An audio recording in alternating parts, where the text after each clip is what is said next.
ከልብ የመነጨ የከበረ ሰላምታችን በያላችሁበት ይድረሳችሁ። ውድ የፈታ ቤተሰቦች እንዴት አረፈዳችሁ? ለሰዓቱ የመራረጥናቸው መረጃዎች ይዘን ተገኝተናል። አንኳር ጉዳዮችን በማስተዋወቅ እንጀምራለን። አዲስ አበባ ላይ ለአስመራ እየተዘጋጀው ነው የሚል ኃይል ማብራሪያ ሰጥቷል። ከኢትዮጵያ ባለስልጣናት ጋርም መክሬያለሁ ዘክሬያለሁም ሲል አክሏል። ጥንቅራችን ከዚሁ ጋር በተያያዘ የሚያደርሳችሁ ዘርዘር ያለ መረጃ ይኖራል። በአማራና ትግራይ ክልሎች የይገባኛል ጥያቄ የሚነሳበትና በስያሜውም ጭምር የውዝግብ ማዕከል በሆነው የወልቃይት ጠገዴ ሰቲት ሁመራ ዙሪያ ከወደ ትግራይ የቁጣ ድምጽ ተሰምቷል። እርምጃ ሊወሰድም ይገባል የሚል ማሳሰቢያም ጭምር ተሰምቷል። ጥንቅራችን ይዞታል። የኦጋዴን ብሔራዊ ነጻነት ግንባር ኦብነግ ከመንግስት ጋር የገባበትን ውጥረት ተከትሎ ሶስተኛ አካላት ውጥረት በማብረድ ጣልቃ እንዲገቡ ጥሪ አድርጓል። በክልሉ ለሚፈጠር የሰላምና ጸጥታ መደፍረስ ፌደራል መንግስቱና ገዢው ፓርቲ ተጠያቂ ይሆናሉ በማለት ሲል ያስጠነቀቀበት መግለጫን እንመለከታለን። ዋሽንግተን ታይምስ በአሜሪካ መዲና የምትገኘው የኢትዮጵያ ኦርቶዶክስ ተዋሕዶ ቤተክርስቲያን ጥንታዊውን ግዕዝ ቋንቋና ኦርቶዶክሳዊ ስርዓት በአስገራሚ ሁኔታ ጠብቃ ትገኛለች ሲል ባስነበበው ዘገባው ስለ ቤተክርስቲያኑ በአሜሪካ ስለሚገኙት ምዕመናን መረጃ አጋርቷል። እኛም በጥንቅራችን አካተን ይዘነዋል። የኢትዮጵያ ሰብአዊ መብቶች ጉባኤ ኢሰመጉ በመላ ሀገሪቱ በተለይም በአማራ ክልል እየተከሰቱ ያሉ የትጥቅ ግጭቶችን ለመፍታት የኢትዮጵያ ፌደራላዊ መንግስት ቅድሚያ እንዲሰጥ አዲስ በወጣው መግለጫ ጠይቋል። ኢሰመጉ ስለ እገታዎችና የንጹሃን ጥቃቶች በመግለጫው ያለው ነገር አለ። ዝርዝሩን ከጥንቅራችን ይሰማሉ። የሱዳን ጦር አለቃ ጀነራል አብዱል ፈታህ አልቡርሃን ከሰሞኑ ጥሪ ደርቶላቸዋል። አልቡርሃን ከካርቱም ድል በኋላ ወደ አስመራ ተጉዘው ኢሳያስን ያነጋገሩ ሲሆን አሁን ደግሞ አልቡርሃን ወደ ካይሮ እንዲመጡ ይፋዊ ጥሪ አድርገውላቸዋል። ጉዳዩን የምንመለከት ይሆናል። የዓለም ጤና ድርጅት ዋና ዳይሬክተር ዶክተር ቴድሮስ አድሃኖም ለሁለተኛ ጊዜ ዓለማችን ተጽዕኖ ፈጣሪ ሰዎች ዝርዝር ውስጥ ተካተዋል። ታይም መጽሔት በዘንድሮ ዝርዝር ውስጥ የአሜሪካው ፕሬዝዳንት ዶናልድ ትራምፕ እና ቢሊዮነር ኢሎን መስክን አካቷል። መረጃውን እናደርሳለን። እስከ ጥንቅራችን ፍጻሜ አብራችሁን እንድትቆዩ አክብሮታዊ ግብዣችን ነው። የምንለቃቸው ዕለታዊ ትኩስ ዜናዎች እንዲደርሷችሁ ላይክ፣ ሼር፣ ሰብስክራይብ ማድረግ እንዳትረሱ። ዛይር ሪል ስቴት የተጠናቀቁና በግንባታ ያሉ ውብ ቤቶችን በአዲስ አበባ ግንባር ቦታ ላይ ያቀረበላችሁ። የተናጠል ካርታ ያላቸውን ውብ ቤቶች ጠዋት ከፍለው ከሰዓት ዕቃ ማስገባት ይችላሉ። በሾላ ሲግናል በሚገኘው ሳይት ከባለ 2 እስከ ባለ 3 መኝታ ተጨማሪ የሰራተኛ ክፍል ያለው በካሬ 92500 ብር ብቻ።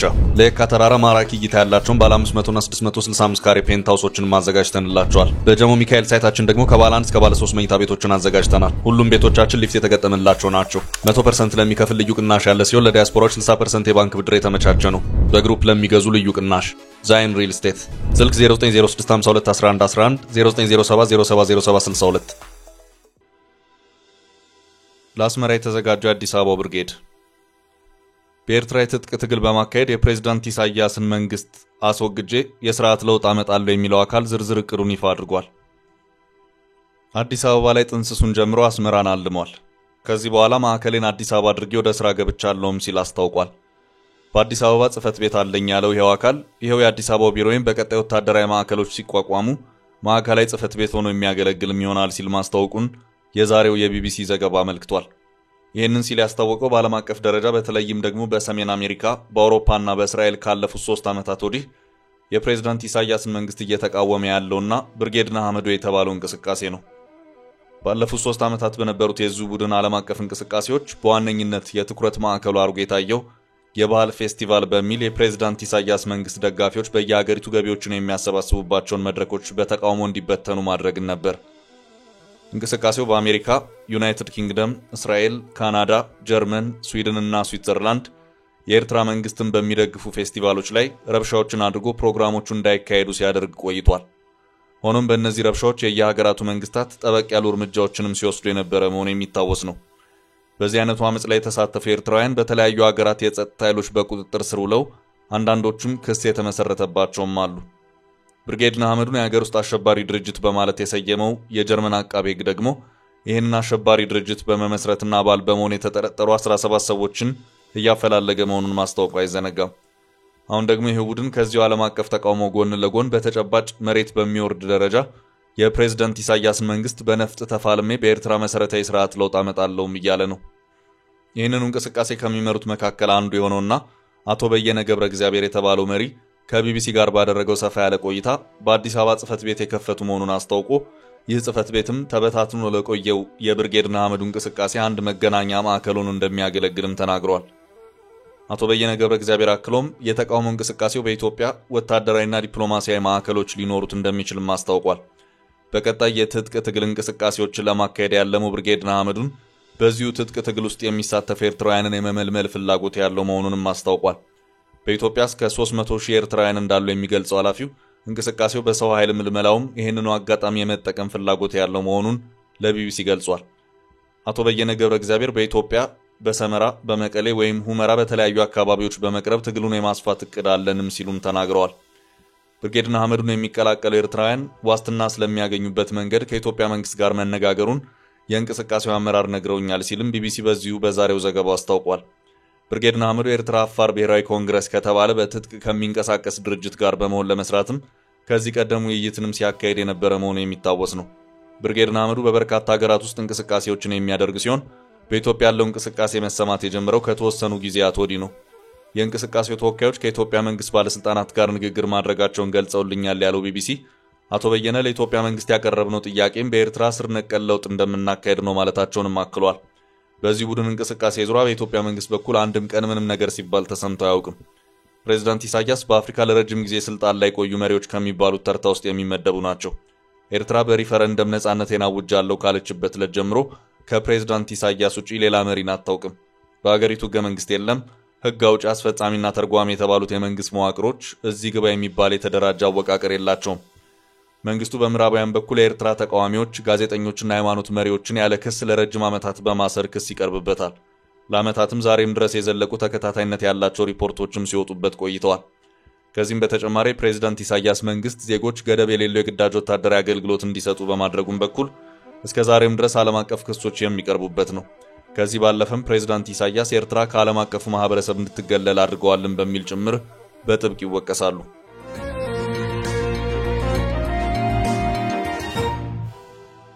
ወደ ቀጣይ መረጃ አለፍ። በወልቃይት ጉዳይ እርምጃ ይወሰድ። ትግራይ ከወልቃይት ጋር በተያያዘ በትላንትናው ዕለት ቁጣ የተቀላቀለበት መግለጫ ወጥቷል። መግለጫው በአማራ ክልል ወልቃይት ጠገዴ ሰቲት ሁመራ ዞን ወታደራዊ ስልጠና የወሰዱ መሪዎች ስልጣናቸውን አጠናቀው ተመርቀዋል በሚል በአማራ ክልል በኩል የተሰራጨውን መረጃ ተከትሎ ነው። የትግራይ ክልል የኮሚኒኬሽን ቢሮ ከዚህ ቀደም በሚወጡ ዘገባዎች ላይ እየተከታተለ ተቃውሞውን ሲያሰማ የቆየ ሲሆን በትላንትናው ዕለትም ይሄው ዘገባ በወጣ በሰዓታት ልዩነት የተቃውሞ መግለጫውን አውጥቷል። እርምጃም ይወሰድልኝ ሲል ለፌደራል መንግስት አሳስቧል። ወልቃይት ጠገዴ ሰቲት ሁመራ በትግራይ በኩል ምዕራብ ትግራይ በሚል ግዛቱ በፕሪቶሪያው ስምምነት መሰረት ቅድመ ጦርነት ወደ ነበረበት መመለስ አለበት በሚል ተደጋጋሚ ጥያቄዎች እየተነሱበት ይገኛሉ። በተመሳሳይ መልኩ በአማራ ክልል በኩል ደግሞ በጉልበት የተወሰደና ማንነትን በመጨፍለቅ ወደ ትግራይ ግዛት እንዲጠቃለል የተደረገ ነው በሚል ምላሽ ሲሰጥበት ይታያል። በዚሁ መሃል በሁለቱም ክልሎች በአካባቢው ስም አጠራርና ዘገባዎች ሳይቀር ውዝግቦች የሚታዩ ሲሆን ይህንኑ የትላንቱን በአማራ ክልል ወልቃይት ጠገዴ ሰቲት ሁመራ ዞን ወታደራዊ ስልጠና የወሰዱ መሪዎች ስልጣናቸውን አጠናቀው ተመርቀዋል የሚለውን ዘገባ ተከትሎም ከትግራይ ኮሚኒኬሽን ጉዳዮች ጽህፈት ቤት የተሰጠ ወቅታዊ መግለጫ በሚል ጽህፈት ቤቱ ባወጣው መግለጫ የአማራ ክልል ኮሚኒኬሽን ጽህፈት ቤትና የአማራ ብሮድካስቲንግ ኮርፖሬሽን ዛሬ ሚያዝያ 8 ቀን 2017 ዓ.ም የተከዜ ትውልድ የተከዜ ዘብነቱን በተግባር ማሳየት ይጠበቅበታል በሚል ርዕስ ግልጽ ህገ መንግስታዊ ጥሰት የተሞላበትና የፕሪቶሪያውን ስምምነት የሚጻረር ጠባጫሪ ዘገባ ይዘው ወጥተዋል ሲልም ኮንኗል። ይኸው መግለጫ አክሎም ይህ ድርጊት ተራ ነገር ሳይሆን የትግራይ ህገ መንግስታዊ ግዛት የአማራ ክልል አካል በማድረግ ያለፈው ሳይበቃ አሁንም በተደጋጋሚ ቀጥለውበታል ያለ ሲሆን ይህ ተግባር ኃላፊነት የጎደለበት ህገ መንግስቱን የሚጥስና የፕሪቶሪያውን ስምምነትን በቀጥታ የሚጻረር ተቀባይነት የሌለው በመሆኑ በአስቸኳይ ሊታረም ይገባል ሲልም ነው ያስታወቀው። የአማራ ክልል ኮሚኒኬሽን ጉዳዮች ጽህፈት ቤትና የአማራ ብሮድካስቲንግ ኮርፖሬሽን በተደጋጋሚ ከሚያቀርቧቸውና የሁለቱም ክልል ህዝቦች ለዘመናት አብሮ የመኖርና ግንኙነትን የሚሸረሽሩ እንዲሁም ለሌላ ግጭት በቀጥታ የሚዳርግ ተንኳሽ ዘገባ በአስቸኳይ እንዲያርሙና ዘገባውን ባመቻቹና ባሰናዱት አካላት ላይ እርምጃ እንዲወስዱ እንጠይቃለን ያለው ይኸው መግለጫ የፌደራል መንግስትም እንደዚህ አይነት ህገ መንግስታዊ ጥሰት በሚፈጽሙ ተቋማት ላይ ህጋዊ እርምጃ እንዲወስድባቸው ጥሪ እናቀርባለን ሲልም የትግራይ ኮሚኒኬሽን ጉዳዮች ጽህፈት ቤት በዚሁ መግለጫ ያስታወቀበት ሁኔታ ታይቷል።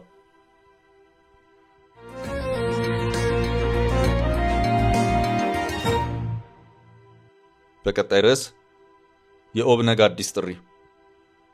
የኦብነግ ከኢትዮጵያ መንግስት ጋር በገባበት ውጥረት ዙሪያ የኢትዮጵያ አጋሮችና የሰብአዊ መብት ድርጅቶች ጣልቃ እንዲገቡ ትላንት ባወጣው መግለጫ ጠይቋል። ኦብነግ በአባሎቼ ላይ ጥቃት እንዲፈጸምባቸው የክልል ጸጥታ ኃይሎች አባሎቼን እንዲያስፈራሩና ቢሮዎቼን ኢላማ እንዲያደርጉ የሶማሌ ክልላዊ መንግስት ትዕዛዝ አስተላልፏል ሲል በመግለጫው አንስቷል። በክልል ውስጥ ስብሰባዎችን ጭምር እንዳያደርግ የክልሉ መንግስት እገዳ እንደጣለበት የጠቀሰው ኦብነግ በሳምንቱ በንጎብ ዞን ገርባ ወረዳ 2 አባሎች ያላግባብ ታስረዋል።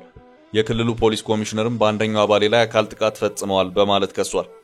እነዚህ ድርጊቶች ግንባሩ በሰላማዊና ዲሞክራሲያዊ ሂደት ውስጥ እንዳይሳተፍ ለማደናቀፍ ያለሙ ናቸው ያለው ኦብነግ በክልሉ ለሚፈጠር የሰላምና ጸጥታ መደፍረስ ፌዴራል መንግስቱና ገዢው ፓርቲ ተጠያቂ ይሆናሉ በማለት አስጠንቅቋል። የኦጋዴን ብሔራዊ ነጻነት ግንባር ኦብነግ ከሰሞኑ በተለይ ከክልሉ መንግስት ጋር ከፍተኛ ቅርቃር ውስጥ መግባቱ ይታወሳል።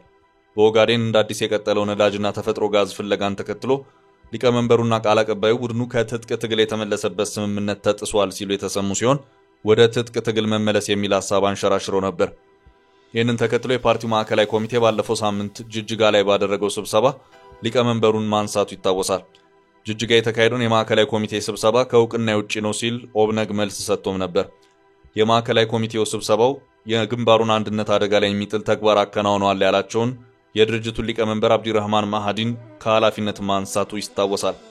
የኦብነግ ማዕከላዊ ኮሚቴ ከኃላፊነታቸው በተነሱት አብዲረህማን ማሃዲ ምትክ የግንባሩ ተቀዳሚ ምክትል ሊቀመንበር የነበሩትን አብዲከሪም ሼክ ሙሴ ወይም ቀልቢ ደጋህን የግንባሩ ተጠባባቂ ሊቀመንበር አድርጎ መሰየማቸውን መዘገቡ ይታወሳል።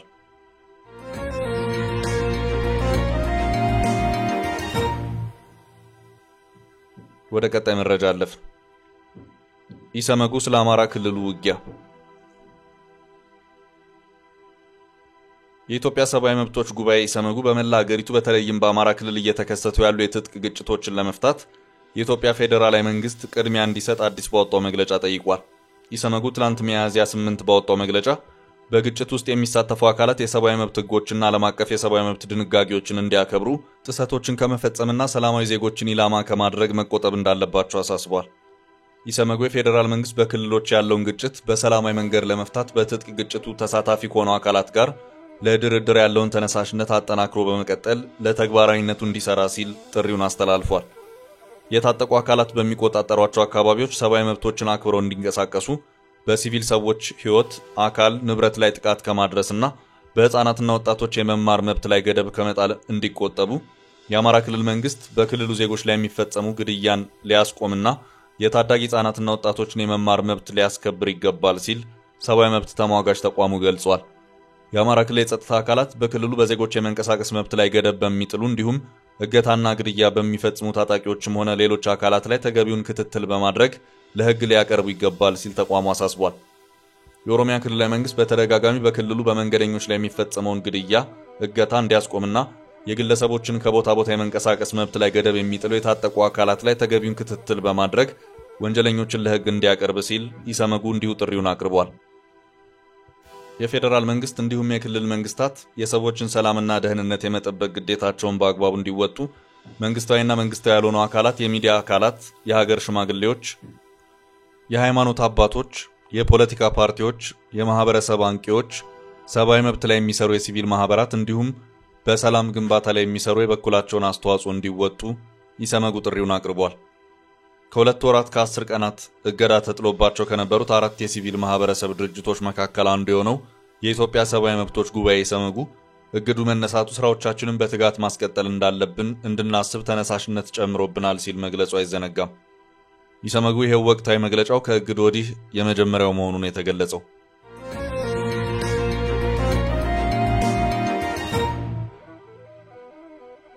ወደ ቀጣይ መረጃ አለፍ። ለአልቡርሃን የመጣው የካይሮ ግብዣ።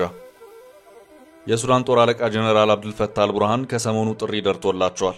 ጦራቸው ካርቱምን መቆጣጠሩን ተከትሎ ወደ ቀድሞ ቤተ መንግስታቸው ተመልሰዋል። የሱዳን ጦር የጨበጠው ትልቅ ድል ተከትሎ የጎረቤት ሀገራት ወደ ሱዳን ጦር ፊታቸውን እየመለሱ ነው። አልቡርሃን ከካርቱም ድል በኋላ ወደ አስመራ ተጉዘው ኢሳያስን ያነጋገሩ ሲሆን አሁን ደግሞ ከግብጽ የጥሪ ካርድ ደርሷቸዋል። የግብፁ ፕሬዝዳንት አብዱልፈታህ አልሲሲ አልቡርሃን ወደ ካይሮ እንዲመጡ ይፋዊ ጥሪ አድርገውላቸዋል። ግብዣ የተላከው ትላንት ረቡዕ ዕለት ነበር። አልሲሲ አልቡርሃንን ወደ ካርቱም እንዲመጡ የጋበዙት በሱዳን ጉዳይ እየተደረገ ያለው ስብሰባ ያለ ልዩነት መበተኑን ተከትሎ ነው። ግብጽና ሳውዲ አረቢያ በአንድ በኩል፣ የተባበሩት ኤሚሬትስ ደግሞ በሌላ በኩል ሆነው ለንደን ላይ በተደረገው ስብሰባ ሊስማሙ አልቻሉ።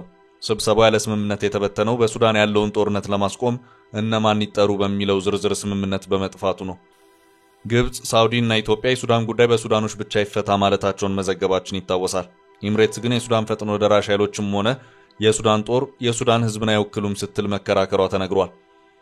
የሳውዲ የውጭ ጉዳይ ሚኒስቴር ምክትል ትላንት ፈጥኖ ደራሽ ኃይሎች በሱዳን የትይዩ መንግስት ማቋቋማቸውን ተከትሎ ይፋዊ ተቃውሞ አሰምቷል። ግብጽ ለሱዳን ጦር ድጋፍ እንዲደረግ ሐሳብ አሰምታለች። ግብጽና ሳውዲ በዓለም መድረክ በሱዳን ላይ ኤምሬትን ተቃውመው በጋራ ሲቆሙ ይህ የመጀመሪያው ነው ተብሏል።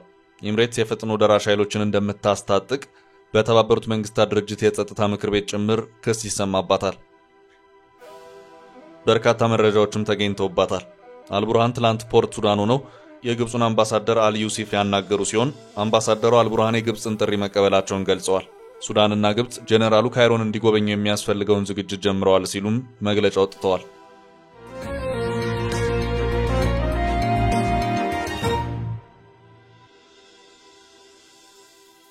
ወደ ቀጣይ መረጃ አለፍ። ዋሽንግተን ታይምስ ስለ ኢትዮጵያዊቷ ቤተክርስቲያን። ዋሽንግተን ታይምስ በአሜሪካ መዲና የምትገኘው የኢትዮጵያ ኦርቶዶክስ ተዋሕዶ ቤተክርስቲያን ጥንታዊውን ግዕዝ ቋንቋና ኦርቶዶክሳዊ ስርዓት በአስገራሚ ሁኔታ ጠብቃ ትገኛለች ሲል ባስነበበው ዘገባው ስለ ቤተክርስቲያኒቱ በአሜሪካ ስለሚገኙት ምዕመናን መረጃ አጋርቷል። ርዕሰ አድባራት ደብረ ሰላም ቅድስት ማርያም ቤተክርስቲያንና ጥንታዊውን ግዕዝ ቋንቋ እንዲሁም ኦርቶዶክሳዊ ባህልና ስርዓት ላለፉት 40 ዓመታት ገደማ በማስተማር ላይ ትገኛለች ሲል ዘገባው ገልጿል። ርዕሰ አድባራት ደብረ ሰላም ቅድስት ማርያም ቤተክርስቲያን በ1987 ዓ.ም በዋሽንግተን የተመሰረተ ሲሆን በአሁኑ ወቅት ከ1500 በላይ የተመዘገቡ አባላት ያሉት ሲሆን በየሳምንቱ ከ4000 በላይ ምዕመናን ሃይማኖታዊ ስርዓቱን እንደሚካፈሉ ዘገባው ጠቅሷል። መስራቾቿ እነ መጋቤ ካህናት ካህሊ ወንዳፈራው የዛሬ 38 ዓመት ደብረ ሰላም ቅድስት ማርያም ብለው ያቋቋሟት ይህች ቤተክርስቲያን በኋላ ነው ሰፊ አገልግሎቷንና ቀዳማዊነቷን የተገነዘቡ ሁለት ብፁዓን ሊቃነ ጳጳሳት አቡነ ይስሐቅና አቡነ ዜና ማርቆስ በሕይወት በነበሩ ጊዜ ርዕሰ አድባራት ብለው የሰየሟት መሆኑ የተገለጸው። በብዙ ሺህ የሚቆጠሩ ሕፃናትን እያጠመቀች የብዙ መቶ ወጣቶችን የጋብቻ በዓል በሥርዓተ ተክሊል እየፈጸመች ከዚህ ዓለም ለተለዩ አያሌ መቶች ፍትሐተ ጸሎት እያደረሰች ቀሪ ሕይወታቸውን በንጽህና ለማሳለፍ ለወሰኑ ለብዙ ምዕመናንና ምዕመናት የምንኩስና ማዕረግ እየሰጠች ታዳጊ ወጣቶችን የሃይማኖት ትምህርትና ኢትዮጵያን ባህል ከነፊደሏ እያስተማረች ጠቅላላ ምዕመኗን በቅዳሴና በጸሎት እያገለገለች እነሆ ለ38 ዓመታት ተጉዛዝ ይደርሳለች። ቤተክርስቲያኗ ጥንታዊውን ግዕዝ ቋንቋና ኦርቶዶክሳዊ ስርዓት በርካታ ትውልደ ኢትዮጵያውያን በሚገኙበት ዋሽንግተን ዲሲ በማስተማር ላይ ትገኛለች ሲል ዘገባው ገልጿል።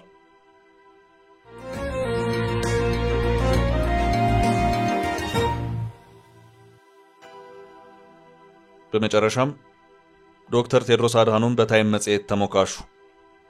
የዓለም ጤና ድርጅት ዋና ዳይሬክተር ዶክተር ቴድሮስ አድሃኖም ለሁለተኛ ጊዜ ዓለማችን ተጽዕኖ ፈጣሪ ሰዎች ዝርዝር ውስጥ ተካተዋል። ታይም መጽሔት በዘንድሮ የመቶ ተጽዕኖ ፈጣሪዎች ዝርዝር ውስጥ የዓለም ጤና ድርጅት ዋና ዳይሬክተር የሆኑትን ኢትዮጵያዊውን ዶክተር ቴድሮስ አድሃኖምን አካቷል። በታይም መጽሔት የ2025 100 ተጽዕኖ ፈጣሪዎች ዝርዝር ከተካተቱት ሰዎች መካከል ዶክተር ቴድሮስ አድሃኖም ይገኙበታል። ከዚህ ቀደም በተመሳሳይ በፈረንጆቹ 2020 ዶክተር ቴድሮስ አድሃኖም የዓለማችን 100 ተጽዕኖ ፈጣሪ ሰዎች ዝርዝር ውስጥ መካተታቸው አይዘነጋም። በዘንድሮ የታይም መጽሔት ዝርዝር ውስጥ የአሜሪካው ፕሬዝዳንት ዶናልድ ትራምፕ፣ ባለሀብቱ ኢሎን መስክና የእንግሊዙ ጠቅላይ ሚኒስትር ኬር ስታርመር መካተታቸው ታውቋል። ዶክተር ቴድሮስ በዚህ ዙሪያ ማምሻውን የማህበራዊ ሚዲያ ገጻቸው ላይ ባሰፈሩት ሐሳብ በዝርዝር ውስጥ መካተቴ በምሰራበት የዓለም ጤና ድርጅት ውስጥ ለሚሰሩ ባልደረቦቼም እውቅና ነው ያሉ ሲሆን በዓለም ዙሪያ በየቀኑ ግጭት ባሉባቸው ስፍራዎች ጭምር የጤና አገልግሎት ለማዳረስ የሚሰሩ ሰራተኞችን አስታውሰዋል። በታይም መጽሔት መሪዎች ምድብ ከዚህ ቀደም ቀዳማዊ ኃይለ ሥላሴና ጠቅላይ ሚኒስትር አብይ አህመድ ተካተው ነበር። ይሁንና የታይም የዓመቱ ሰው የሚለውን ማዕረግ ግን ያገኙ ብቸኛው ኢትዮጵያዊ ቀዳማዊ ኃይለ ሥላሴ ሲሆኑ ጊዜውም እንደ አውሮፓውያን አቆጣጠር በ1936 መስከረም ወር ነበር። ታይም መጽሔት የዓመቱ ሰው የሚለውን ስያሜ መስጠት የጀመረው እንደ አውሮፓውያን አቆጣጠር ከ1927 ጀምሮ ነው። እንደ አውሮፓውያን አቆጣጠር ጥር 6 ቀን 1936 ዓ.ም መጽሔቱ የኢትዮጵያውን ንጉሠ ነገሥት ቀዳማዊ ኃይለ ሥላሴ የዓመቱ ሰው ሲል ሰይሟል። በተለያዩ ጊዜያትም ትውልደ ኢትዮጵያውያን በመጽሔቱ 100 ተጽዕኖ ፈጣሪ ሰዎች ዝርዝር ውስጥ ተካተዋል። የፖፕ አር&ቢ ሙዚቃ ስልት አቀንቃኙ አቤል ተስፋዬ ወይም በመድረክ ስሙ ዘ ዊኬንድ በዚሁ የታይም መጽሔት 100 ተጽዕኖ ፈጣሪ ሰዎች ዝርዝር ውስጥ መካተቱ አይዘነጋም።